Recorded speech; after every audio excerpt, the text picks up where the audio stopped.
बिस्मिल्लाहिर्रहमानिर्रहीम। अस्सलामु अलैकुम वरहमतुल्लाहि वबरकातुहू।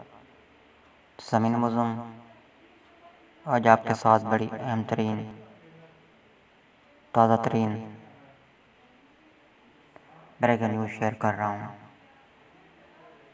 ज़मीन मुज़्ज़म, जैसा कि आप जानते हैं कि दुनिया पर अभी भी कोरोना के असरात मंडरा रहे हैं। दुनिया अभी भी कोरोना के ख़तरात में घिरी हुई है। कोरोना के ख़तरात कम ज़रूर हुए हैं, लेकिन कोरोना पूरी तरह दुनिया से अभी गया नहीं। ज़मीन मुज़्ज़म, दुनिया अभी तक कोरोना के ख़तरात में घिरी हुई है। जैसा कि मैंने आपको बतलाया, अभी कोरोना की वबा दुनिया पर छाई हुई है। लोग कोरोना की वबा से निकले नहीं कि जनूबी एशिया के दो बड़े अहम तरीन ममालिक इंडिया और बांग्लादेश पर सैलाब के ख़तरात मंडराने लगे। ज़मीन मुज़्ज़म, मैं आपको आगे चलूँ कि जनूबी एशिया के दो बड़े अहम तरीन ममालिक इंडिया और बांग्लादेश में सैलाब आने की पेशेनगोई कर दी गई है। ज़मीन मुज़्ज़म, ये बहुत बड़ा सैलाब बतलाया जा रहा है।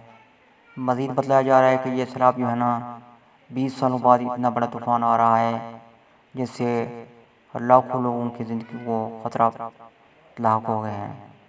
ज़मीन मुज़्ज़म, इस तूफ़ान से जो है ना कई लाख लोग बेघर हो जाएंगे और इस तरह उनकी फसलात को भी नुकसान पहुंचने का ख़दशा बताया जा रहा है। ज़मीन मुज़्ज़म, मैं आपको मज़ीद आगे चलूँ कि तकरीबन 20 लाख लोगों को महफूज मकामात पर मुंतकिल कर दिया गया है और मज़ीद लोगों को भी महफूज मकामात पर मुंतकिल करने का सिलसिला जारी है।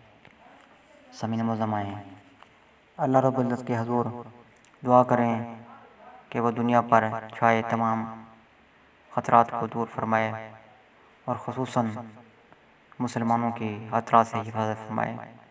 आमीन सुम्मा आमीन। ज़मीन मुज़्ज़म, फ़िलहाल मुझे दीजिए इजाज़त। नए तज्ज़ियात के साथ, नई ख़बरों के साथ, नई शायरी के साथ, नई मालूमात के साथ फिर हाज़िर होऊंगा। अल्लाह हाफ़िज़। पाकिस्तान ज़िंदाबाद।